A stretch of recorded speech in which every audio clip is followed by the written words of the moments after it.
Thank you for inviting me, and I would like to thank AAERI Nepal for always remembering me on this day and other occasions also. Your Excellency, Bajaj Walk, former ambassador to Australia, Narayan, and the dignitaries sitting on the dais, all the guests from universities, media, the newly elected executive members of AAERI and the members of AAERI. First of all, I would like to congratulate Mahesh Babu Timalsina for being elected as the president of this prestigious association focused on Australia named AAERI Nepal. I know Maheshji, I think, since long before he was into this industry. And in the previous industry where he belonged to, even in that sector also he was a dynamic personality. I know him very well. And the way he presented today himself, with different kind of data and presentations and facts and figures, what should be done, what should not be done, I can see that AAERI is in a safe hand now. For the next 3 years, I can see that AAERI will reach to another height and will establish as a pioneer association in Nepal. Much has been said that Australia is the #1 destination for Nepalese tourists. For the last few years, I would say since maybe, if I'm not wrong, 2013, 14, something like that. But I feel that Australia will always remain #1. Whatever the costs are ups and downs, it will remain #1. There are so many reasons to say #1.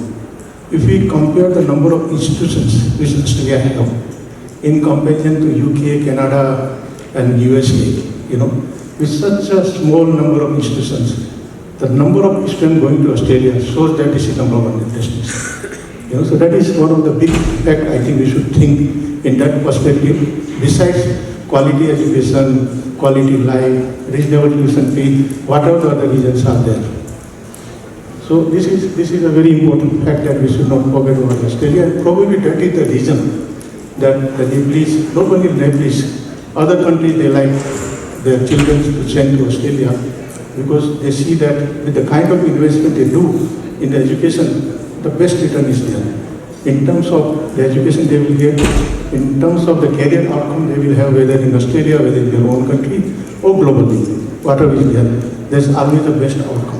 Provided they choose the right career, right course, and right institution. That is the main, I think, the thing we as an agent play the key role.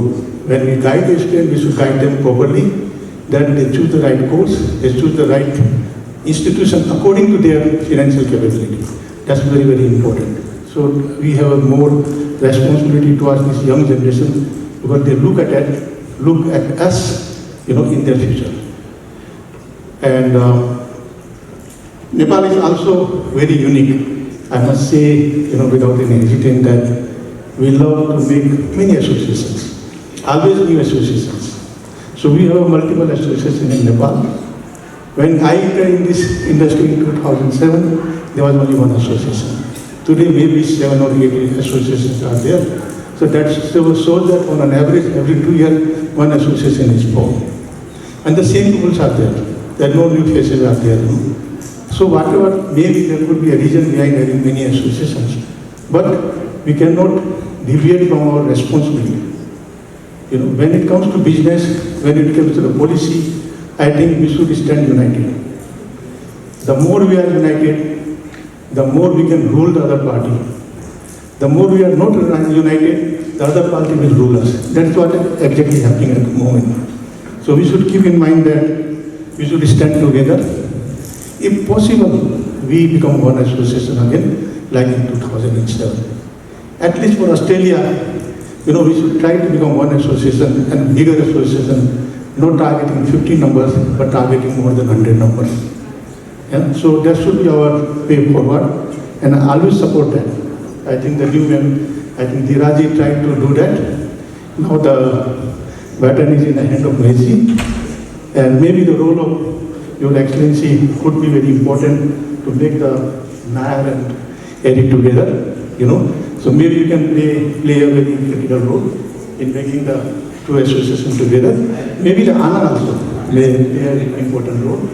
And so that will be, I think, very good for the industry as a whole, but I think that. Today, whenever I meet the regulators, I'm a chartered accountant, so I meet many regulators also at times. And there is a very wrong, like a perceptions with the regulators that a big foreign currency is outflowing the country in the name of education. At my level, I always convince them that you should not think that the currency is outgoing. Yes, it is outgoing, but for a good purpose. It is for the investment of the younger generation, future career, future outcome. We should not compare this sector as a labor market. A labor goes to other countries just for a year or 2 years, where they invest the money on their own. In this case, the parents invest on the career of their children, and the returns will start coming after 6, 7 years or maybe 5 years, depending upon the course they are going to study. In case of masters, maybe after 5 years.